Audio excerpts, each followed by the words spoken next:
What if having sex was part of your therapy? Today, we are talking to a man who does exactly that, ethically, intentionally, and with the goal of healing.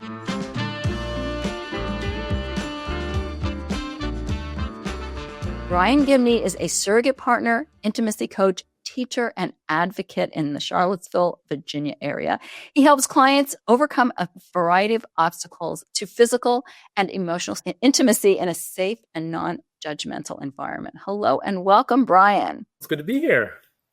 Now, this topic makes a lot of people uncomfortable, and that is exactly why we're talking about it. So let's start with the basics, because I understand, and the certifying body of sex educators and therapists will say touch is off the table. So tell us what it is and what you do.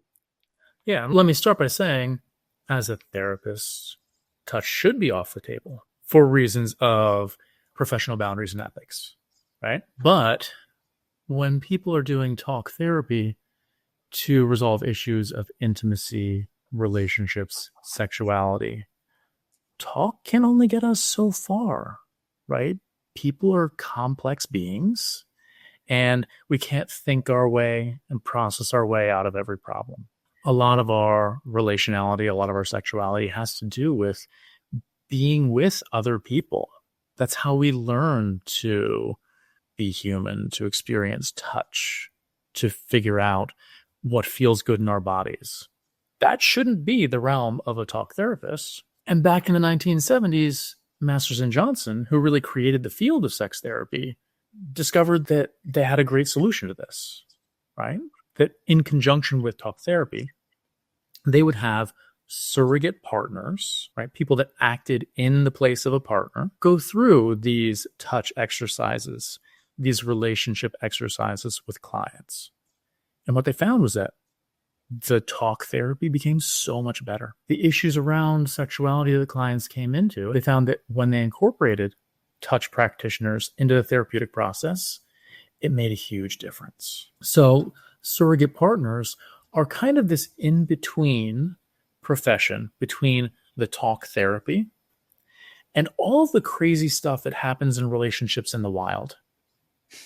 We can be there as professionals that have self-awareness, that have boundaries, that have an idea of how do we get from step A to step Z with people in a very intentional, transparent way, rather than whatever happens in the dating world. So I love the idea of the sort of bridging the talk therapy to the execution, if you will, the wild, which indeed was a single woman. It feels really intimidating, doesn't it? Yeah. And you never know what you're going to get. And a lot of our clients come to us finding that prospect very intimidating, right? The thing that is hard for them in relationships and sexuality often prohibits them from going out into the dating world and getting these experiences that will help them work through it.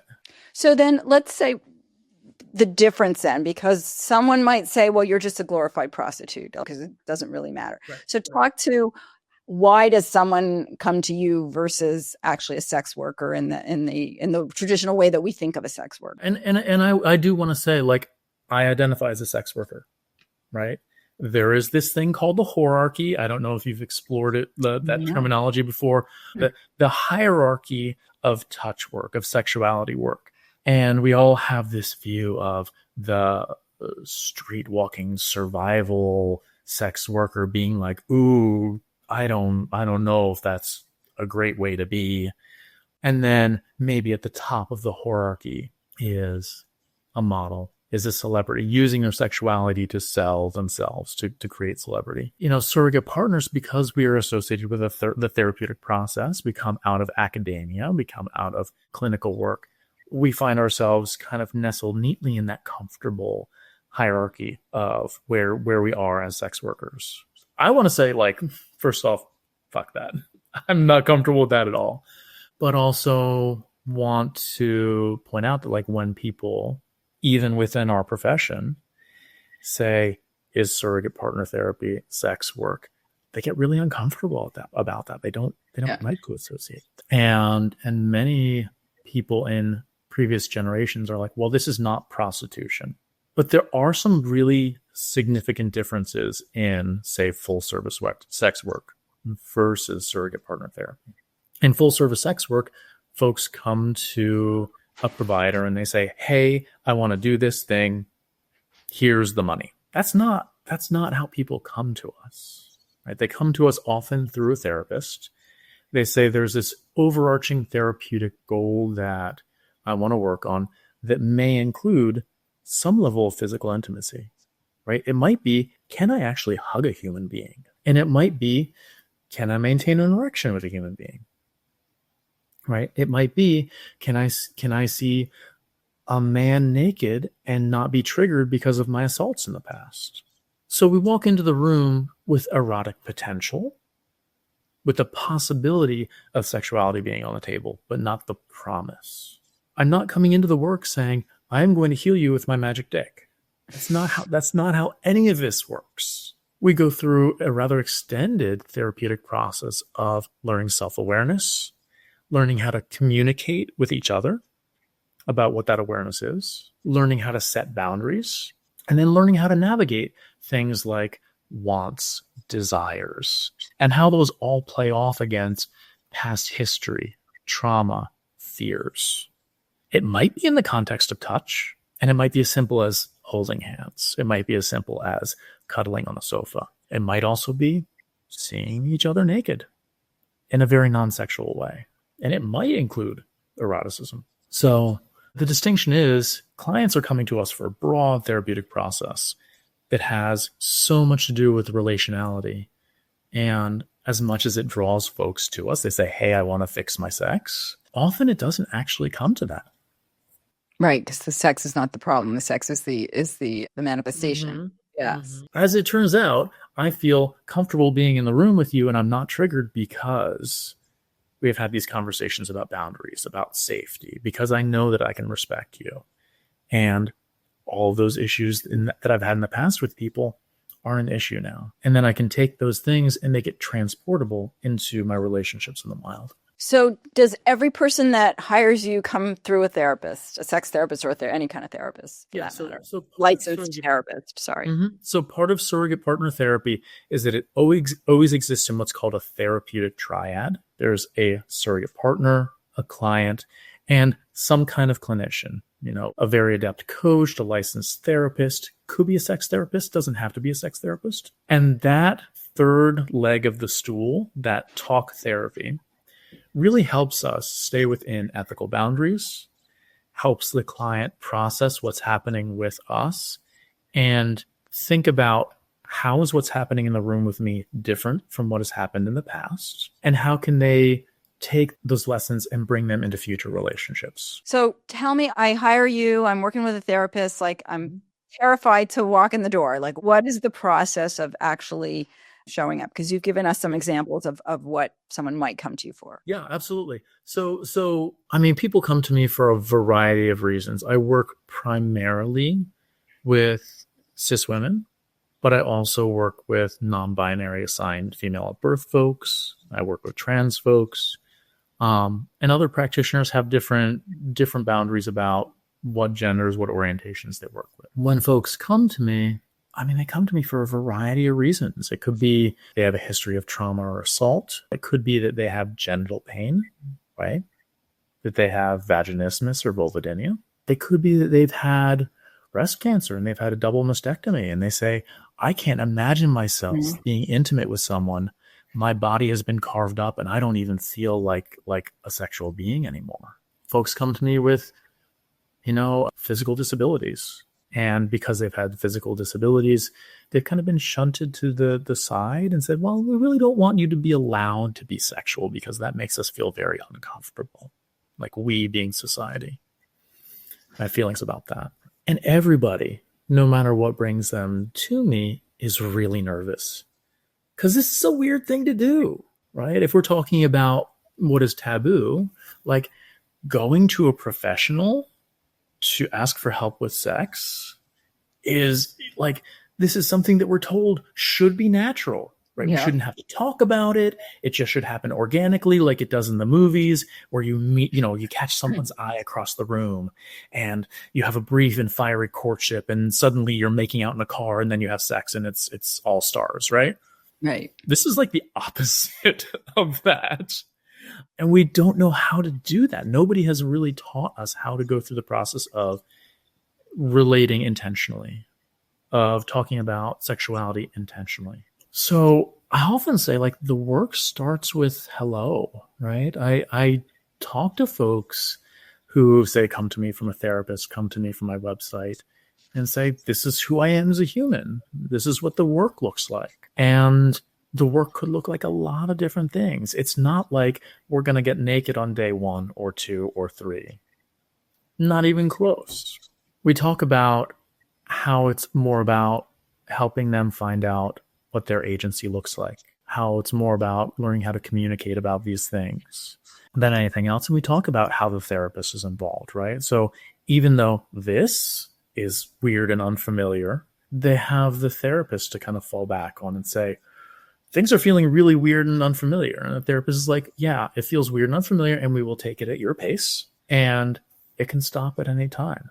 I've had clients end the work on day 1, and they say, really, all I needed to do was be in the room with a man who respected my no, right? Who was able to hear my no and didn't get angry, didn't act out, didn't try and push me. Like, now I know what that feels like, and I can expect that from other people. Have you had the opposite thing happen where a client comes in thinking like you're basically going to have sex with them and they're paying you and therefore? Well, yeah. And we get that a lot, right? Because it is part of the therapeutic process. A lot of people come in saying, hey, you're full service sex work, but in a way that's more palatable for me.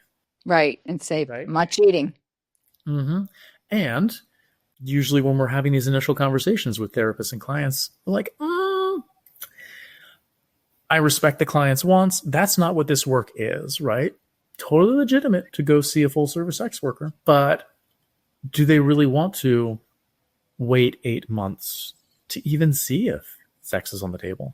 Often clients go through the process, going through the motions, ticking off the boxes in order to get access to the sex later. And we have to have a conversation about, like, so all this has been performative, much in the same way that you might be having relationships in the wild. You go through the motions to get access to a certain thing in a relationship. And that's exactly what we don't want to do. So let's pause.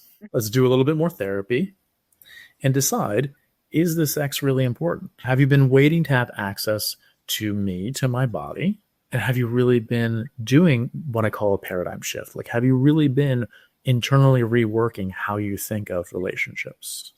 And sometimes clients are like, I had no idea I was doing that. Whoa. It can be this really big moment of epiphany. And often they might be like, I know that now. I see the thing. It wasn't ever about the sex. I thought I needed to do a thing to get access to the sex. And sometimes they're like, I still want access to the sex. And we might have to have an awkward, hard, productive conversation that says, yeah, but because you're showing up this way, because you are putting on an act to get access to the sex, I don't want to have sex with you. That's not working within my personal ethos. And that can be very challenging sometimes, because some clients might come into our work thinking, oh, but I'm paying for this, right? I'm entitled. Entitlement comes up a lot, right? You as a provider need to do this. And that's not what we do. It is hard when that comes up, but also so rich for the therapeutic process to be like, oh, if I'm treating Brian like this, is this how I treat everybody else in relationship, right? I took you out to a dinner. We spent the requisite 3 dates. Now you owe me sex. Yeah. Shows up a lot. What about, so you mentioned that it can be the eroticism that comes up. And I know when you and I met at the conference that there was a talk where someone very much about the erotic process of going through an experience with a particular client in a lot of detail, which to me, like, I just saw it as this like incredibly in tune relationship between these two people. What happens when you and your client get so connected, and I don't know that you maybe the fact that you have the boundaries doesn't let you, but or the client, gets so connected that they think they have now developed some sort of romantic relationship with you. So attachment, healthy attachment, is part of the work, right? This is what lets us have trust in each other. And luckily we have a therapist to put that all in perspective. But all this attachment happens in a very tiny box. And really the goal of the work is at some point in time, the client is going to say, this box is too small, right? I can only get Brian for these many hours under these circumstances. And I want more. I want someone that I can introduce to my family. I want to be able to, snuggle up with someone on a Sunday morning. And my surrogate is not going to be that person. So the work, the boundaries of the work actually help clients towards the end say, this has been an amazing process. I feel very close to you. We have a special bond together. There is this, lovely feeling of seeing and being seen. And it's not enough. I want to go out into the wild. I have new skills. I have new confidence. I want to go search for that partner that can be those things with me. So on a personal level, how someone who has these very intimate experiences with people all day long have their own intimate relationships? So I don't have these all day long, right? If you think about a talk therapist having their clinical hour and having several clients a day, that's not how I work. We might see a few clients a week, tops. And how long is a session? I know some people do like overnights and stuff. Yeah. So I do what are called mini intensives. Most people come, they travel to me, and I'll see folks for 3 hours in the evening and 3 hours in the following day, right? That lets us sync up. That lets us do some things from previous sessions that we need to reinforce. And that lets us start to work on that working edge and develop a little bit more comfort there. But that means that I have maybe 6 clients at any given time, right? And I see folks once a month. I think, getting back to your question, one of the things that makes me and many of the surrogates good at this work is that we have our own personal practices of non-monogamy, that multiple relationships is not novel for us. So we have an expansiveness in ourselves to have those multiple relationships. We know how to exist in multiple relationships without creating conflict or weird feelings. That definitely helps. But knowing your limits also helps too. There have absolutely been times where I've been tempted to say, okay, I'll take one more client because they're very much in need. And I can feel myself being emotionally worn thin. I know that about myself now. And I back away from that edge because I want to be emotionally present, not just with my clients, but with my partners in real life. I don't want to feel depleted all the time. I need my alone time and just recharge time.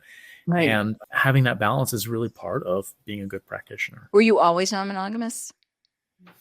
I mean, I think if you look at non-monogamy as a sexual orientation, I would say probably similar things that like most people when they're questioned about their sexual orientation would say. Like, I probably always was. I just didn't have language for it until later in life. There was so much social messaging, so much kind of default monogamy that when I finally did discover non-monogamy, I was like, oh, this is the thing. That makes so much sense. So what drew you to this work? I'm going to say something that may sound a little shocking. So hang on to your underwear. I didn't come to this work from a place of love and light as a healer. I came to this work out of frustration at the way the world is. I don't like how we do relationships. I don't like how we do sexuality. I think there is so much harm that has been done under the guise of normalcy. And I want to do something to counteract that. I want to help people who are saying, I thought I was doing everything according to the rules and I'm still hurt. I still feel broken. And I want to be able to say, your response is perfectly normal to a fucked up system. Let's tease that apart, figure out why that happened, and find a way to fix that for your future relationships. So so you're in a non-monogamous world, so your partners aren't going to be thrown by the fact that you are potentially having touch with your clients. I mean, I would say part of like a conversation that I have with partners is like, not only am I non-monogamous, but also this is my job. And there have absolutely been partners or potential partners who have been like, that's not going to work for me. Have you ever had to end a client relationship because you started to have feelings? I don't think so. No, I mean, I can have so much fondness for the people that I work with, right? And really truly enjoy them. And also, we can have this mutual understanding of if we met in the wild, we probably wouldn't be a good match. Appreciation for like the little space that we share together, but we're all very different people. See, I could see it happening from the client perspective for sure, because all of a sudden somebody hears you and is listening to you and is in tune to you and is watching you. And that's a recipe for falling in love with somebody, right? But I guess I sort of wonder, how does one, it must take a certain kind of person to be able to have those types of boundaries, because you've got to be both good at connecting with your client, but not so good that you connect beyond a certain. I don't think it's a matter of good, like finding that sweet spot in goodness. I think it's about, especially towards the end of the work, talking with folks about like, what do they really want in relationships? Probably not going to be what I want in relationships, right? I'm relationship saturated. I am a therapeutic sex worker, right? I am also like geographically bound. Like if we are talking about what this, like the client's attraction to me, we come to the conclusion of like, that doesn't make a whole lot of sense. There are too many barriers to that. It's not really a good fit. So we get to play around with this idea of having strong emotional feelings, but also as far as what ideal partner looks like, it's not going to be me. Do you mind if I ask you personal questions like about family? You can ask. Okay. Because I just want to make sure that those are, because I know we met. And we can always navigate those boundaries as we go, right? The master navigator of boundaries. Yes, that would be. I don't know the master, but I stumble through the best I can. One of the subjects we talked about when we met was, how do I know that I'm hiring a legit professional who's going to help me with therapeutic, and not someone who's not going to traumatize me all over again because they're just in it, because it is not a licensed body. It is a certified body, but not a licensed body. And there are a few organizations out there that do certify surrogate partners, and some are wonderful and some are not so great. And how do you as either a therapist or you as a person looking for surrogate partner therapy know the difference? Right. The good news is they're like now compared to say a decade ago, there are a lot of different ways to get good information. I'm a co-founder of an organization called Embrace Surrogate Partner Therapy Resource Group. And you can go to an info session there and you can say, without talking to a specific professional, what is this crazy thing? Like, what do I look for in a good surrogate partner? How do I get references?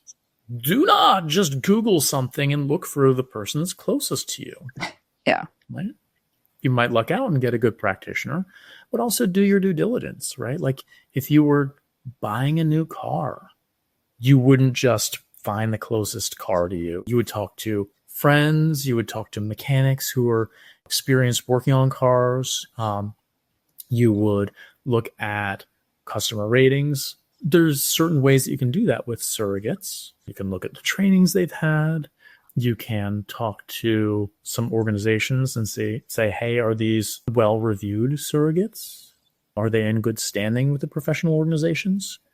You can say, how do you, as a surrogate, do the work? And if they say, well, we have 4 sessions, we're going to have sex on session 2, and then you should be good to go.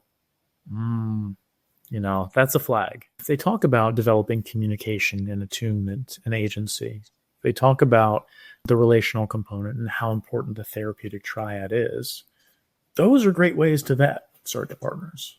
I want to understand how exactly you work. Anything else that's very important for me to ask when I'm vetting surrogates? So I think when I am first talking to clients, it's really important for me that clients know that this is not a checklist. We're not going through a process and checking off boxes and we're going to an inevitable conclusion, right?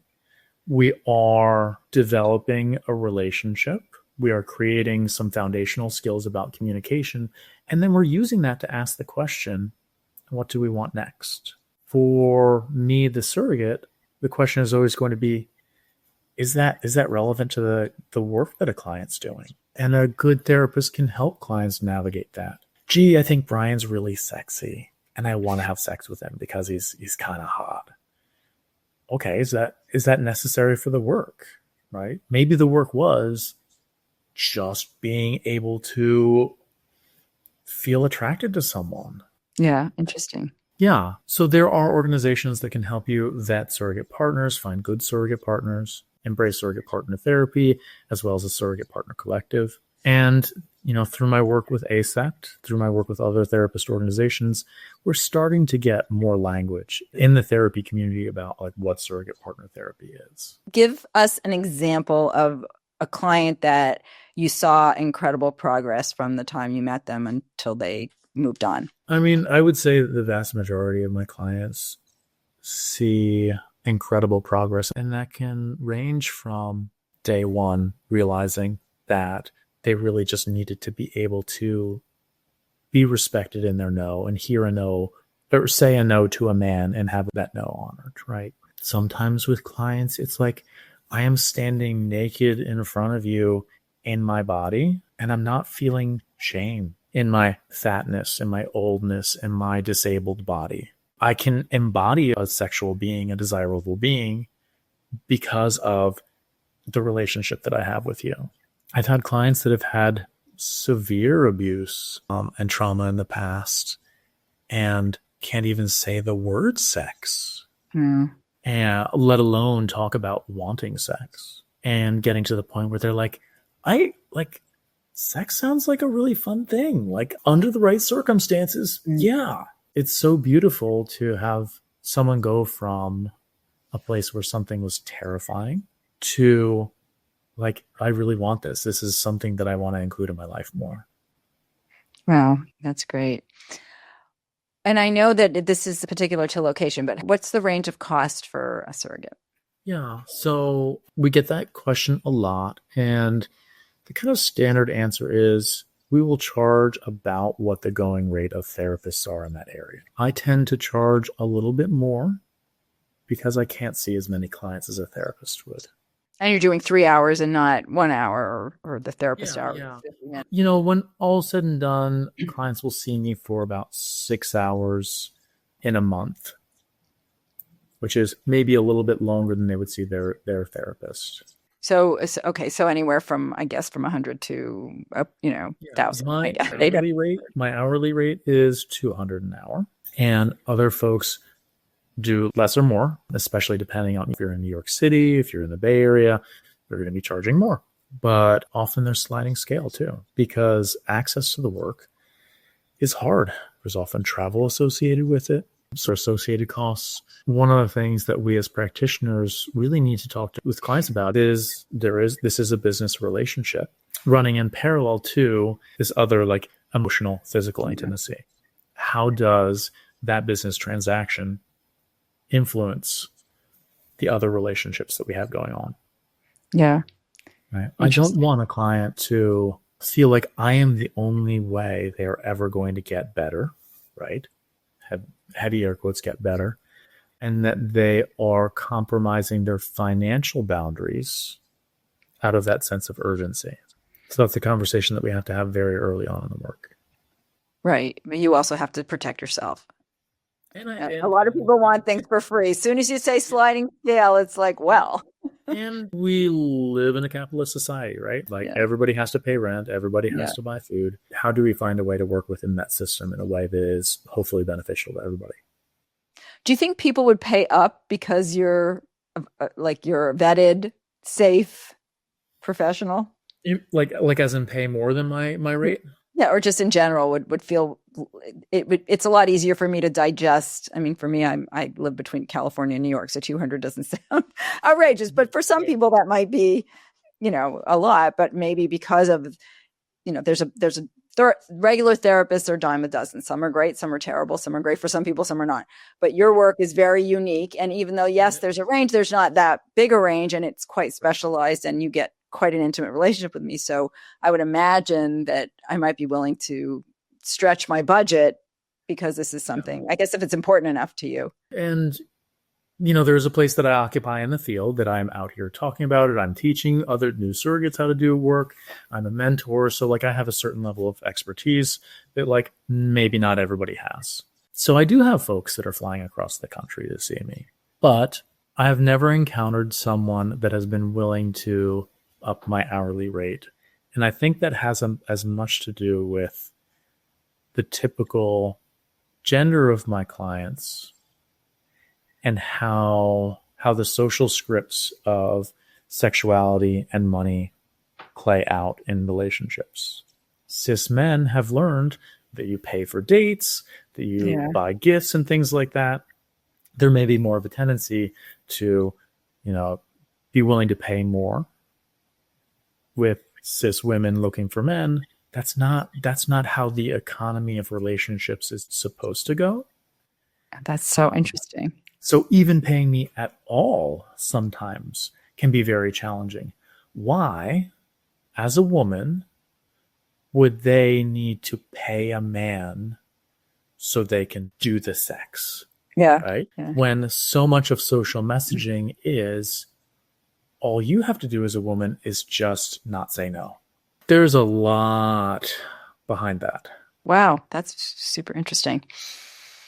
Anything else you want to add before I ask my final question? No, I mean, I feel like we had a really fruitful conversation. I could talk about this stuff all day long. Well, that's great. And if your listeners are like, hey, we have all these questions, bring Brian back for more, I'm totally game for that. I would much rather do that than just talk aimlessly. So my final question is a personal question, not that personal. And I'd be interested to hear your answer. And that is, what is your definition of sex? What is my definition of sex? As someone who is... Wow. Okay. Are you ready for me to unpack this? Because this. Go for it. That's why I love it. I knew it'd be different than most people. Right? When I was younger, I had all the lovely spontaneous desire that a young male body could have, right? And I thought I knew what sex was.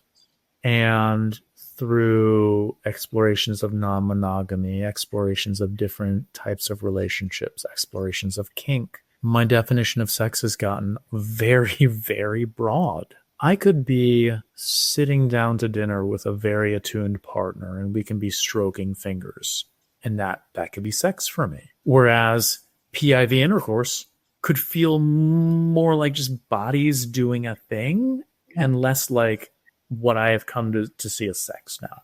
So I think attunement, I think communication, I think the shared experience. I think physicality is important, but maybe not in the ways that most people think, right? Give me a good hot makeout session any day. Any day. It doesn't have to look like a porno. And often with me, people make assumptions. Oh, like, you're really good at the sex. You probably do that. You probably do all the things. And it's like, be careful with those assumptions. Yep. Yeah, I get the same thing. Yep. Right. Yeah. So yeah, I think my idea of sex is so expansive that it probably would blur the lines for many people about what they think of as sex, and what they think of as just comfortable intimacy or a fun exchange of energy with a partner, right? Those are all under the umbrella of sex for me. Yeah. I love that. And that is part of what I preach. And as sex educators in this space, we're all trying to expand it away from just that PIV interaction. Yeah. So that's great. Thank you so much. This was very insightful and to the point, and I love it. It was so great to see you. It was good to see you again.